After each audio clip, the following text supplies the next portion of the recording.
Hey, what's up, everybody? Welcome to another edition of Establish Run's NBA Injury Report Analysis Show. I'm Drew Dinkmeyer, here with Mike Gallagher to walk you through a two-game slate. Little reprieve. Last night's slate, Mike, I feel like we got as much wrong as we possibly could have gotten wrong. Oh my God, What yeah, a it's bad. weird slate of basketball. Hopefully we can recover for a two-game slate here. And then I think there's going to be more chaos on Friday with this 14-game slate, the last slate before the Christmas Day slate. I think you're going to see some madness on the injury report as well. But two games tonight: San Antonio, New Orleans, Washington, Utah. Still plenty to talk about on the injury side. How are you doing on this fine Thursday? Yeah, rough day, but maxed my Kevin Durant first quarter bets, so came out okay. Nice. And Nice. yeah, running. Yeah, man, I finished. Actually, I got one more press to listen to for tomorrow. Just yes, I hate these heavy Monday, Wednesday, Fridays. I'm trying to write matchups for Christmas. Big slate on Monday, or not too big, but it's rough out here. I think if you write matchups for Christmas, you should not write it for Monday. I was thinking about doing it. I'll probably just do a quick one, just because I'm a total sicko. Yeah, I mean, you could do the bullet points or whatever, but yeah, it's the holidays, man. The people, you don't need to give the people all the gifts. They've got Santa. They've got their help. I guess I'll give a little gift to the people last night. I hinted at a bet that I had mentioned on the show when we were talking through the Bulls injury report that I liked, that I've bet pretty consistently the last year and a half, whenever they play. I like the Bulls guards to get a block when they play against Trae Young. So good. The Bulls guards, both Ayo Dosunmu and Alex Caruso, are pretty good at chase blocks. And by chase blocks, I mean like when you're navigating a pick and roll and you're coming back behind the shooter, and Trae tries to initiate a lot of contact and stuff. And so sometimes the whistle doesn't go his way and the shots get blocked. So last night I bet Alex Caruso to get a block once Caruso was ruled in. I was waiting for an IO line, but never came because Caruso got ruled in. Caruso only played 11 minutes, but he got that block. But yeah, I like good guard defenders against Trae, betting their block prop lines. So there's a little giveaway for the people there on the show. Keep your eyes peeled for the schedule. Exactly. All right, let's get into the injury stuff today. On the Pelicans side of things, no Zion Williamson, no Brandon Ingram. Larry Nance considered a game time decision here with Achilles soreness. It's the front end of a back-to-back for New Orleans. What are your thoughts on Larry Nance's availability? And then what do you think? How do they fill the absence? We've seen them play without Ingram for a while now, but without Ingram and Zion is a different animal altogether. So what are you expecting from the Pels tonight? Yeah, I'm going to pull up a couple old box scores. So this box score is from way back earlier in the year. And you see them starting Alvarado next to CJ McCollum, basically Najee Marshall and Herb Jones' spot. So we saw them do that a couple times. So I think, just starting with the Zion stuff, there's three candidates to start, in my opinion. One would be Alvarado. Yeah, I think they've gone to that before, and I'll talk about the matchup in a second. Dyson Daniels and Najee Marshall, I think, are the clear favorites to start. We saw them start Jackson Hayes last year. Don't need it. Against the Spurs team that's not going to have Keldon Johnson. So you're looking at really only one wing defender that you need. So Herb gets Vassell. And who cares about the rest? You could put CJ or Alvarado on Trae Jones, no problem. So I kind of think Alvarado's the guy that gets to start, just given the matchup.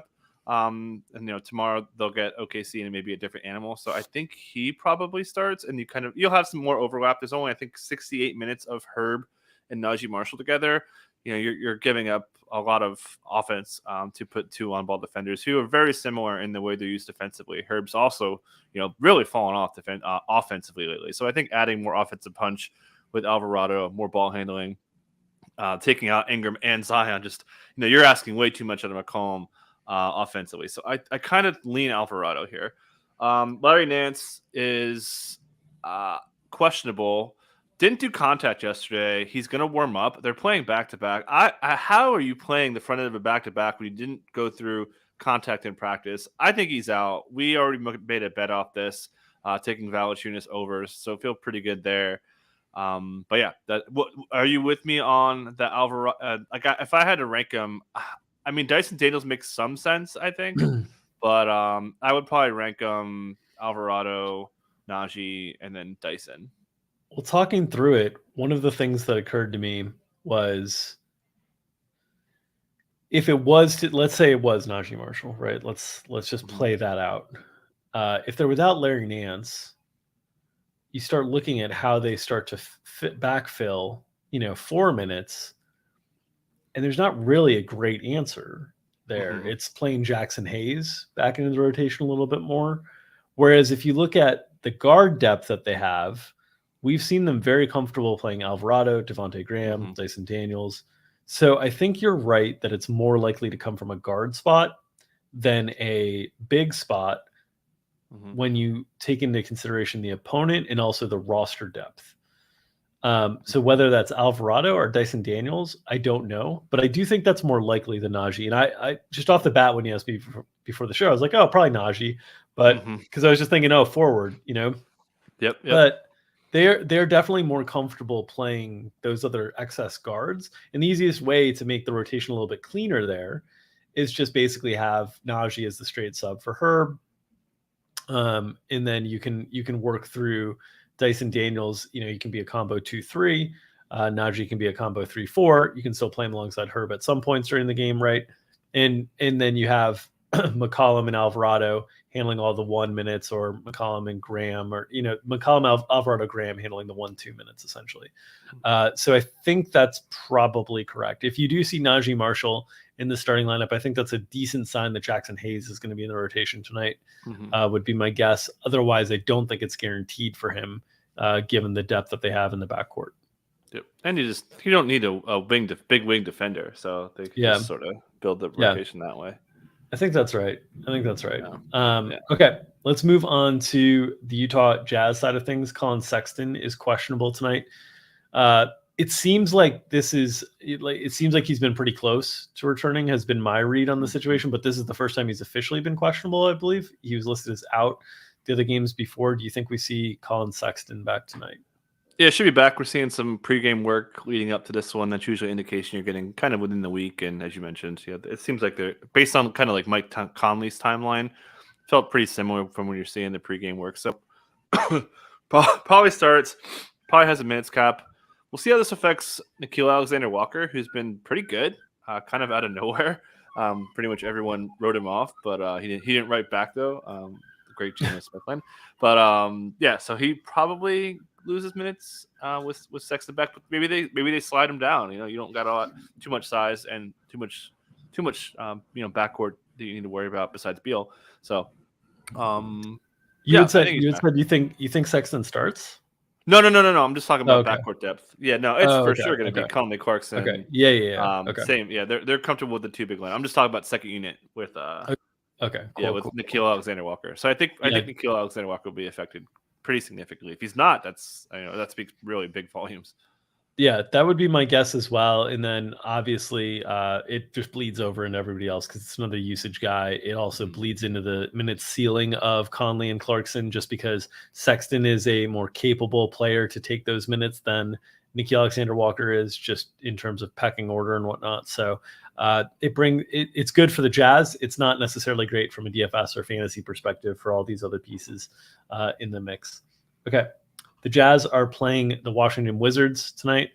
Last game for the Wizards, I guess that was on Tuesday. Did they play Tuesday or Monday? Tuesday. Kristaps Porzingis was a late day questionable ad with the illness. We highlighted on the DFS show that we thought it was very unlikely he was going to play. Given the late day questionable ad, he's listed as questionable again on the injury report with this illness a few days later.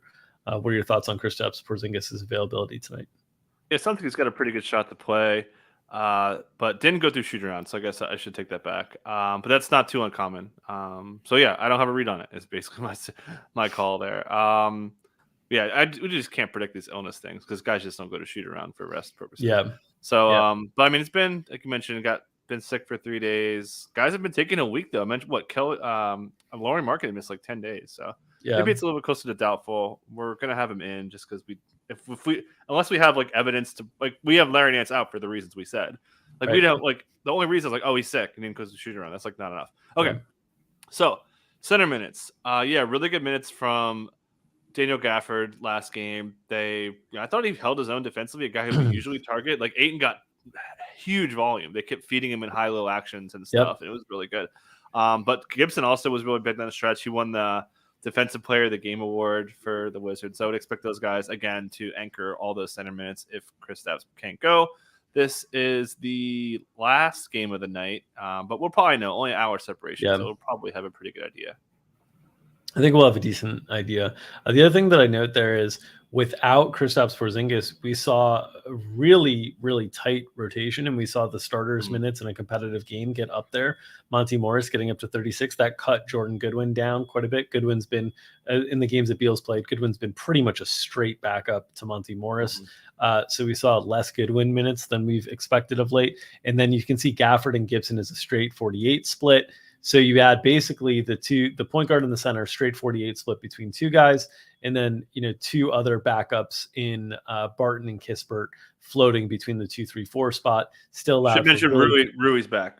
Yeah, and Rui's back as well. So this could go back to a straight 10. That is like a straight sub spot where it's almost like a clean 48 between Kuzma and Rui at the 4. Between Denny and Kispert or Barton, whichever you consider. I think it's more Kispert, honestly. And then Barton and Beal straight. Like you can see straight subs here. They're a little bit deeper. We'll see if that impacts the ceiling minutes on some of these other guys. But it's also possible. I don't know. What are your thoughts on this? I guess they probably liked what they got from Taj enough that Taj's role is probably fine regardless. But they've been comfortable playing Rui at center in some of these smaller ball second unit lineups. You don't think? Okay. They've been great. I mean, Taj is good, man. Taj is, whenever called upon, he had the Jokic matchup, did it fine. And he made pretty big plays in the fourth. I think he's okay. We're assuming this is in the event Kristaps is out, obviously. Yes. Yeah. So I feel pretty good that it's going to be full 48. Unless it's like mega. And we know Gafford gets into big foul trouble. So that's probably the only situation where that would happen. Okay, cool. And then the Spurs, you had mentioned Keldon's doubtful. And should mention they're going against a big front court as well, so it's kind of another thing. Yeah. Okay. And then you had mentioned on the Spurs that Keldon is doubtful tonight. Jakob Poeltl's been on a minutes limit. Do you expect that to continue? Have you had any notes around the ramp up expectations for Poeltl? No, and Poeltl didn't have any notes. He said he didn't know if he was on a minutes limit or not. Should play more. No Keldon is interesting. Candidates to start there would be Katie Bates-Diop or Romeo Langford. I think it makes more sense for Langford. They don't really like Trey Jones as an on-ball defender. I think getting Romeo in there could kind of help that situation because they've been bringing Sohan off the bench. Sohan with the weird one-handed shot everyone's talking about. But I think Romeo gets to start. Certainly really elevated usage coming to Vassell if he could crack the Herb. Herb has not been, he's on the my guy trade block, man. I've been really disappointed with Herb Jones here. So Claff, if you're listening, make me an offer for Herb. But I expect elevated playing time for Romeo Langford, who is probable, should be good to go. Katie Bates-Diop, and then we'll see a little bit more ceiling at Trey Jones, a little bit more Josh Richardson as well. Love the fact that Poeltl doesn't even know if he's on a minutes limit himself. Yeah. Classic Pop, classic Spurs. Even the players don't know. Or they're just giving really good answers because that's the best way to not give information is to be like, oh, I don't know. I have no idea. All right. That'll do it for a very brief, abbreviated edition of Established Run's NBA Injury Report Analysis Show. We did want to highlight for those of you out there who have enjoyed the free content that we've been giving during the course of the season, there is a discounted offer, a sale up for Establish the Run content the rest of the way. If you are interested in subscribing to our NFL in-season DFS package, includes projections, so many content pieces, Thorman's snaps and pace, Brandon Thorne's O-line rankings, all sorts of things along with the show and whatnot. $74.99 rest of season access. That's a 50% discounted price tag. NBA stuff, if you're interested in joining us, $59.99 for the month or $19.99 for the week. That is 33% off our original listed prices. These will recur at these reduced sales prices throughout the rest of the Super Bowl in the case of the NFL and throughout the rest of the NBA playoffs deep into the NBA finals. So essentially you'd be getting 6 months of a discounted price tag should you choose the monthly access sale now. As always, support the people who are supporting us on this show. This show is brought to you by our good friends at Underdog Fantasy. They have daily NBA snake drafts for money running in addition to many formats of NFL contests still running for huge prizes, including those playoff contests that I've been shilling and pumping my funds into. If you're playing NBA Pick'em, in-season subscribers can use our tools to compare ETR projections to their fantasy Pick'em games. If you haven't signed up for Underdog yet, use promo code ETR for a matching deposit bonus up to $100. It's promo code ETR at underdogfantasy.com. All right, we'll be back for one last show before the Christmas break, which is no break this year. Friday, 14-game slate. Myself, Mike Gallagher, and Justin Fan will have you covered for all 14 games, 2 o'clock tomorrow, Eastern time. Check it out. If you enjoy the content that we're putting out here, please consider subscribing to our YouTube channel, get notifications whenever we go live, and please smash that like button, circulate in the algorithm. Feed the algorithm. The algorithm needs to be fed a good, hearty Christmas dinner so we can help feed our families. Nom, nom, nom, nom, nom. We'll see you tomorrow.